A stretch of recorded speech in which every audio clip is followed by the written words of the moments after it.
Hello दोस्तों, कैसे हैं आप सभी लोग। आई थिंक आप सभी लोग खुश होंगे, मस्त होंगे। खुश रहिए, मस्त रहिए, हंसते और मुस्कुराते रहिए। सर्दी है, कपड़े भी पहन कर रखिए। चलिए, आज हम लोग जीवन से जुड़े कुछ तथ्यों के बारे में चर्चा करते हैं। एक छोटी सी घटना है या कहें एक कहानी है, महाभारत से जुड़ी हुई एक कहानी है कि जो कर्ण थे वो अपने गुरु परशुराम जी के यहाँ शिक्षा लेने के लिए गए। सबको आई थिंक सब लोग जानते हैं कि कर्ण को द्रोणाचार्य जी ने शिक्षा देने से मना कर दिया था क्योंकि उनकी जाति का उचित ज्ञान नहीं था और वो एक शूद्र पुत्र थे और उस समय के चाल चलन के अनुसार क्षत्रियों को ही अस्त्र शस्त्र की शिक्षाएं दी जाती थी, जिसके चलते क्या हुआ कि कर्ण को द्रोणाचार्य जी ने शिक्षा देने से मना कर लिया। अब जब उन्होंने मना कर दिया, अब कर्ण के अंदर तो एक जोश तैयार, मुझे धनुधारी बनना है, मुझे तो शस्त्र चलाने हैं और मुझे धनुष विद्या में बहुत निपुण होना है। तो उन्हें किसी ने ज्ञान दिया, भाई आप कहाँ से शिक्षा ले सकते हैं? परशुराम जी से ले सकते हैं, जो स्वयं द्रोणाचार्य के भी गुरु हैं। अब वो परशुराम जी के पास बड़ा लंबा संघर्ष करके पहुंचे। परशुराम जी मन की गति से भी तेज चलते थे। जब परशुराम जी के पास पहुंचे, काफी समय बीता, धीरे धीरे उनके अपने वार्तालाप हुए, काफी कहानी आगे पहुंच गई। अब हम अपने मेन कहानी की ओर आते हैं। तो ये तो कुछ परिचयात्मक बातें थी जिससे पता चले कि कहाँ पर हम लोग चर्चा करने वाले हैं। तो एक दिन की बात थी कि परशुराम जी ने कर्ण को एक काम दिया। बोले कि आपको एक आम का फल लाना है। क्या लाना है आपको? आम का फल लाना है। वो भी ऐसा फल जो पेड़ से तो गिरे परंतु जमीन में ना गिरे। पेड़ से तो गिरे परंतु वो जमीन में ना गिरे। आपको उसको रास्ते में ही रोकना है, पेड़ से तोड़ना नहीं है कि आप गए पेड़ पे चढ़ के तोड़ के ले आए, बोले जमीन पे नहीं गिरा। गलत। पेड़ से गिरे अपनी मर्जी से और जमीन पे ना गिरे उसके पहले ही आपको रोक लेना है और ऐसे आपको आम का फल लेके आना है। कर्ण को एक पल के लिए लगा, यार ऐसा कैसे पॉसिबल है, बड़ा टफ काम है। हम पेड़ से तोड़ के ले आए, पत्थर मार के गिरा लें, उसको ले आए, पर जाएगा तो जमीन में ही। और वो उन्होंने क्या कहा, शर्त क्या रखी, जमीन में भी ना छुए और हाथ से भी नहीं तोड़ना है। इतना टफ काम, इतना टफ रोल दिया गया उन्हें। कोई बात नहीं, वो पेड़ के पास पहुंचे। पेड़ आम का पेड़ था, उसमें आम पके हुए थे। तो अक्सर क्या होता है, जब आम पके हुए होते हैं तो दिन में शाम को थोड़ा सा हवा आया या कोई पक्षी बैठे, हवा वगैरह चली तो आम गिर जाता है, पर सुबह तो अक्सर बड़ी मात्रा में आम गिरते हैं। तो हुआ क्या कि कर्ण अब वहाँ प्रयास में बैठे हैं। आम का बगीचा था, बहुत सारे पेड़ थे। उन्होंने देखा कि एक आम का फल गिरा। वो जब तक वहाँ दौड़े तब तक तो जमीन में गिर चुका था। फिर थोड़ी देर के बाद उन्हें लगा उधर फल गिर रहा, उधर गए, वो भी गिर चुका था। तो यानी कि वो ऐसे काफी समय बीत गया कि जब वो फल नीचे गिर जाता था तब उन्हें पता चलता था। अचानक उनके मन में एक बात आई कि मुझे ऐसा क्यों एहसास हो जाता है कि उस ओर फल गिरने वाला है और मैं उसी को दौड़ने लगता हूँ। फिर उन्होंने बहुत मंद गति से सुनने की कोशिश की, शांत भाव से सोचने की कोशिश की कि जब पेड़ से फल गिरने वाला होता है तो हल्की सी आवाज होती है और उस आवाज की संवेदना हमारे कानों तक पहुंच जाती है, जिससे हम उस ओर दौड़ने लगते हैं। यदि उस संवेदना को, उस सेंसिटिविटी को, जो आवाज पेड़ से फल गिरते समय होती है, अगर हम सही से उसको एनालाइज कर लें, समझ लें, तो हम अगर समय से वहां पहुंच जाएंगे तो वो पेड़ जमीन पे नहीं हमारे हाथों पे गिर जाएगा। तो पेड़ से फल भी हमें मिल जाएगा और जमीन को भी टच नहीं होगा। उन्होंने अगले मिनट में यही काम किया। अब वो दौड़े नहीं, पहले बहुत गंभीरता से, बहुत ज्यादा गंभीरता से उन्होंने पेड़ की डाली से फल टूटने की आवाज को सुनने का प्रयास किया। जब वो बड़ी गंभीरता से, बड़े मनन से, विचार से, चिंतन से पूरी अपनी शक्ति लगाकर पूरे शांत भाव से सुन रहे थे फल टूटने की आवाज को, जैसे उन्हें एहसास हुआ कि इस ओर, इस पेड़ की इस डाली से फल गिरने वाला है, ध्वनि आई, आवाज आई, वो उसी ओर गए और जैसे ही फल टूटा उन्होंने नीचे हाथ लगा लिया और वो फल जमीन में नहीं गिरा। इस प्रकार से उन्होंने वो आम का फल पा लिया। तो और फिर वो लेकर के कहां पहुंचे? परशुराम जी के पास पहुंचे। परशुराम जी तो सब कुछ जानते ही थे। उन्होंने जान लिया कि कर्ण को जो मैं चीज सिखाना चाहता था, कर्ण ने वो चीज सीख ली है। अब उन्होंने जब कर्ण से कहा कि आज की आपकी शिक्षा पूरी हुई, तो कर्ण को लगा यार आज मैंने तो कुछ सीखा ही नहीं, और गुरु ने कह दिया आज की शिक्षा पूरी हो गई। कहीं ना कहीं मेरे साथ लगता है गुरुजी धोखा कर रहे हैं। फिर उन्होंने पूछा कि सर आज कुछ हमने विशेष ज्ञान तो अपने धनुष विद्या के बारे में लिया ही नहीं, और आप कह रहे हैं आज की शिक्षा पूरी हो गई।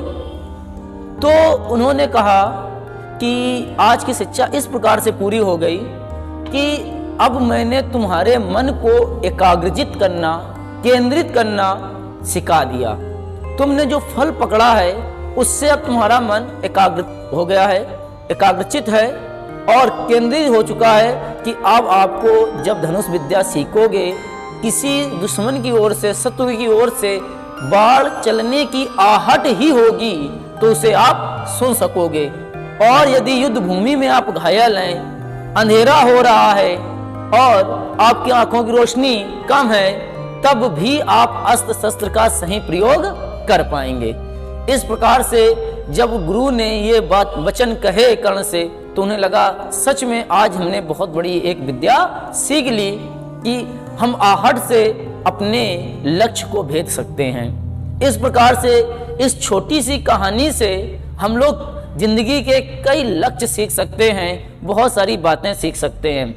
जैसे कि परशुराम जी ने इतना टफ रोल कर्ण को दिया, जबकि द्रोणाचार्य जी ने अर्जुन को या उनके भाइयों को धनुष विद्या सिखाते समय ऐसा कोई एक्सपेरिमेंट नहीं किया था। इससे जब हम लोग कोई फिल्म देखते हैं तो देखते हैं कि सबसे टफ रोल किसको दिया जाता है? जो हीरो होता है।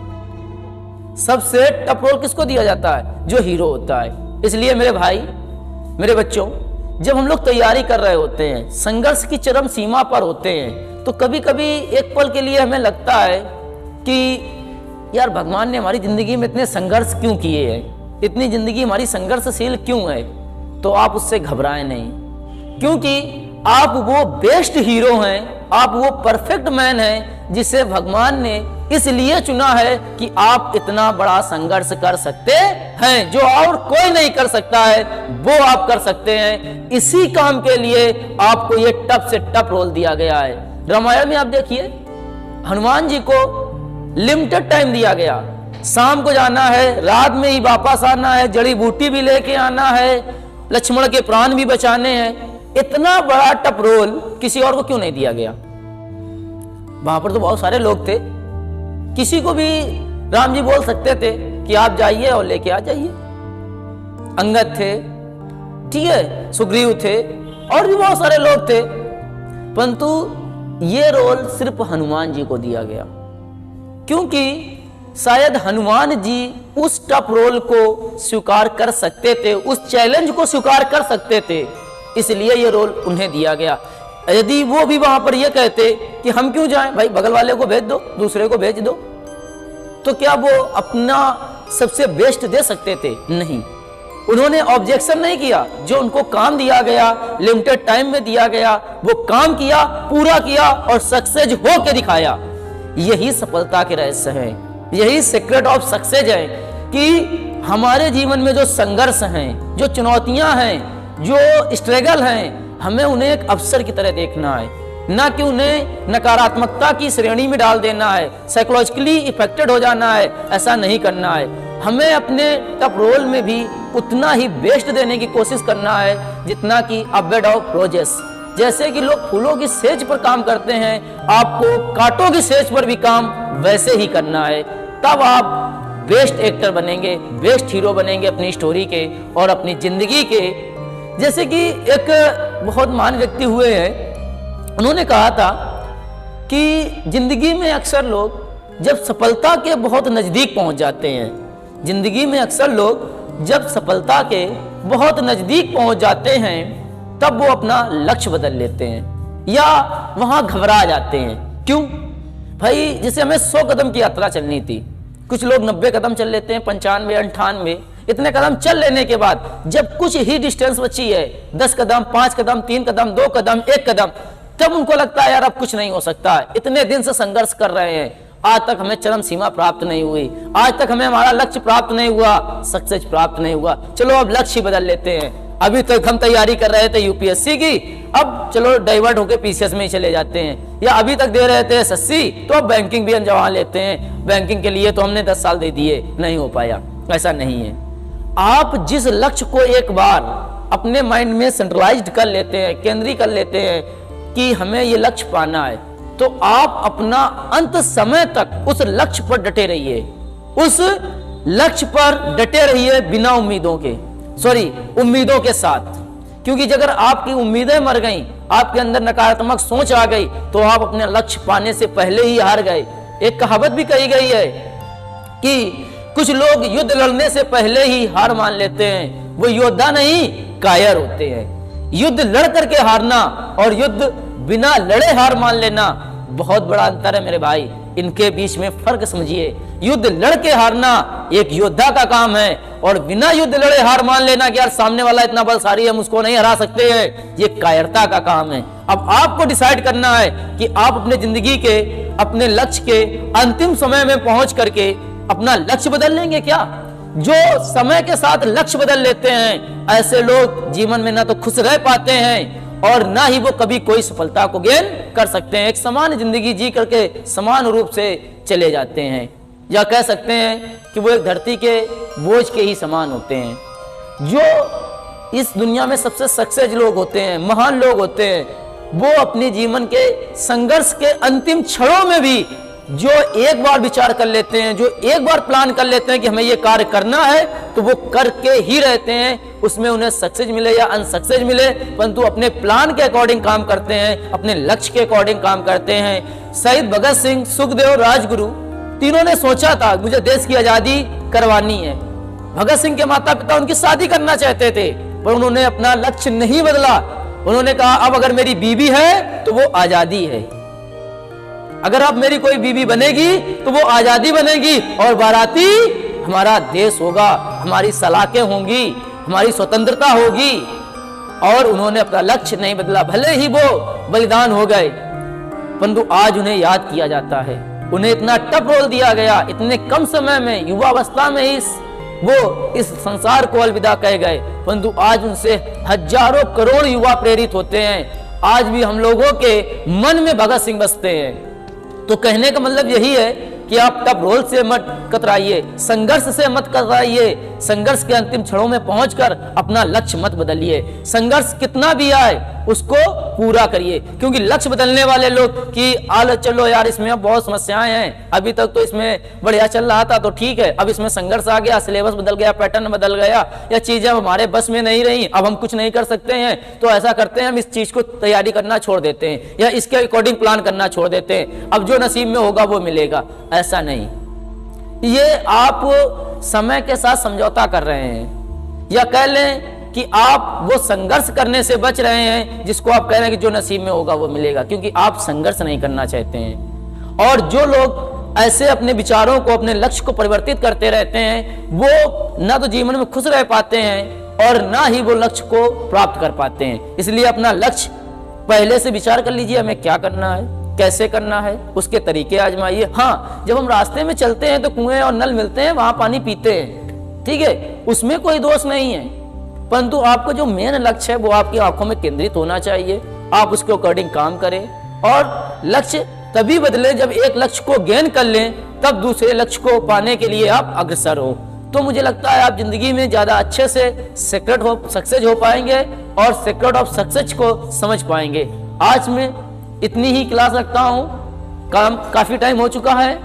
सभी लोग इन गंभीरता भरी बातों को समझिए, सोचिए और अपने जीवन में अप्लाई कीजिए, क्योंकि गांधी जी कहते थे कि यदि हमें कोई बात या कोई व्यक्ति अच्छा लगता है तो हमें उस व्यक्ति की बातों को, उन विचारों को अपने अंदर ग्रहण करना चाहिए।